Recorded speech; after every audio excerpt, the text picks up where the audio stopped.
Hello everyone, আসসালামু আলাইকুম। তো আজকে আমরা চলে এসেছি আপনার মাঝে নতুন একটি ড্রোন নিয়ে। তো দেখতেই পাচ্ছেন এই ড্রোনের মডেলটা কিন্তু খুবই সুন্দর এবং চমৎকার। তো ফার্স্ট এ আমরা ড্রোনের মডেলটি বলে দেব। তো ড্রোনের মডেলটি কিন্তু 3 মিনি মডেল। তো ড্রোনটি কিন্তু খুবই চমৎকার একটি ড্রোন 2x গিম্বল। তো এটা কিন্তু ডুয়াল ক্যামেরা, ডুয়াল ব্যাটারি এবং গ্লাসলেস মোটর আপনারা দেখতে পাচ্ছেন এবং ফাইবার পাখা।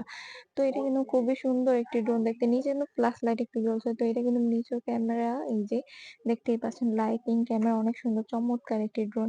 তো এটা কিন্তু মধ্যে চারদিকে সেন্সর আছে, চারদিকে সেন্সর প্রোটেক্ট করবে এবং কিন্তু দেখতে খুবই সুন্দর এবং চমৎকার একটি ড্রোন। তো যারা আমরা নিতে চাইছি এটা কিন্তু আমাদের হোম স্ক্রিনে ইউটিউবের নাম্বারটি থেকে আমরা যোগাযোগ করতে পারবো, বিস্তারিত জানতে পারবো। তো এটা আজকে আমরা প্রাইসটা বলে দেবো, একদম কম বাজেটে কিন্তু এটা আমরা পেয়ে যাবো। তো এটা কিন্তু একদম কম বাজেটে আজকে আমরা আপনাদেরকে দিয়ে দেবো মাত্র ৳৬,৫০০। এটা কিন্তু আপনারা পেয়ে যাবেন। মাত্র ৳৬,৫০০ অত সুন্দর একটি চমৎকার ড্রোন পেয়ে যাবেন। তো যারা আমরা নিতে চাই তারা কিন্তু আমার ইউটিউব চ্যানেলে যে হোম স্ক্রিনে নাম্বার দেওয়া থাকবে, ওই নাম্বারটিতে যোগাযোগ করবেন, বিস্তারিত জানতে কল করব। তো গাইস আজকের ভিডিও ছিল এ পর্যন্ত। আসসালামু আলাইকুম, ভালো থাকবেন।